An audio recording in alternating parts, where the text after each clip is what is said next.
It's massive and imposing. A sprawling mountain in East Mumbai, some 18 stories high. Made up entirely of waste, 16 million tons of it. In the hundreds of narrow alleys that wind around the mountain, the trash seeps into life. Piles of plastic everywhere you look. It's literally a way of life for the pickers, who spend hours on end rummaging, finding any bits of plastic or metal that they can sell. Dangerous work full of health risks, but essential for so many here. So it's this way? Yeah, this way. Local doctor Rajesh Prajapati guides me through one of the many paths that lead directly to the garbage mountain. From all over Mumbai, wastes come in this dumping ground. It may be walled off, but there are many ways to get in. They just jump over. Yeah, jump over. You can see that. He's going right now? Yeah. He's coming. Means, yeah, see. Darting in and out of tunnels like this one. Bridge. The work is painstaking. Wading through the muck of the mountain for possible treasures is one thing. Sorting it and then hawking it, quite another.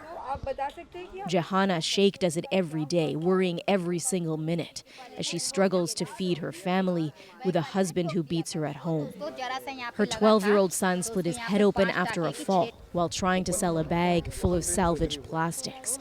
She's lost 3 of her 6 children to sudden illness, the eldest to tuberculosis, she says, because of the filth they sort and breathe. Still, they do it. If we don't go to the landfill to pick through waste for one day, we starve that day, Jehana says. We barely make enough to get by, leaving her family little choice. That's the harsh reality for those living so close to a massive garbage deposit. The plastic waste and without any gloves, without any marks, what to do?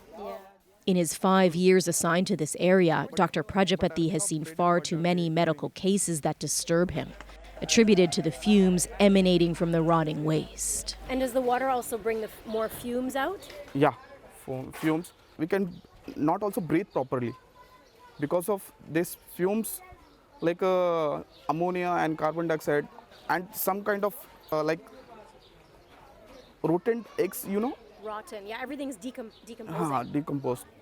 And releasing noxious fumes, poisoning the air. Everywhere you go in this neighborhood, hugging the edge of a giant mountain of waste, you're accosted by the smell of decomposing garbage. In this case right here, it smells like toxic ammonia. It wafts in every corner and has major health effects on the neighborhoods bordering the landfill that's been entrenched for nearly a century. Rates of tuberculosis and other diseases are far higher here, experts say, made worse by cramped housing. Aisha Rahim Sheikh knows the dangers. She tries to keep busy. But she's mourning her younger sister, Shafak, who died at 18 days after this photo was taken. I miss her so much, Sheikh says. She had TB, her breath would quicken and she'd get feverish, but we never thought she would die, leaving the family broken. It's a complicated struggle for those living here, where an entire ecosystem thrives despite the health hazards, with some 100,000 livelihoods directly linked to the massive landfill. Successive governments have tried to tackle India's waste mountains. This one in Mumbai, the Onar, is the subject of a court case to try to close it down, a case that's dragged on for 27 years.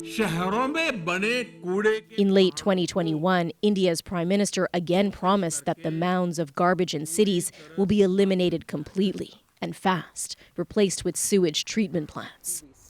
A lofty goal, but some experts are skeptical.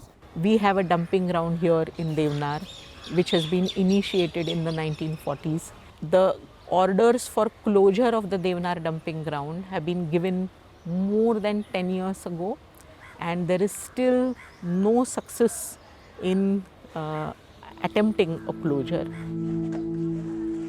And so the scavenging goes on in the shadow of the mountain. Show me. Jehana's home is mere steps away, and she and her children go back and forth regularly. She tries her best not to think of the toll the grueling work takes. But she can't hold back the tears some days. She has no help from an abusive husband and so many mouths to feed. picking through grime and filth, a brutal necessity for so many here struggling to keep going. Salima Shivji, CBC News, Mumbai.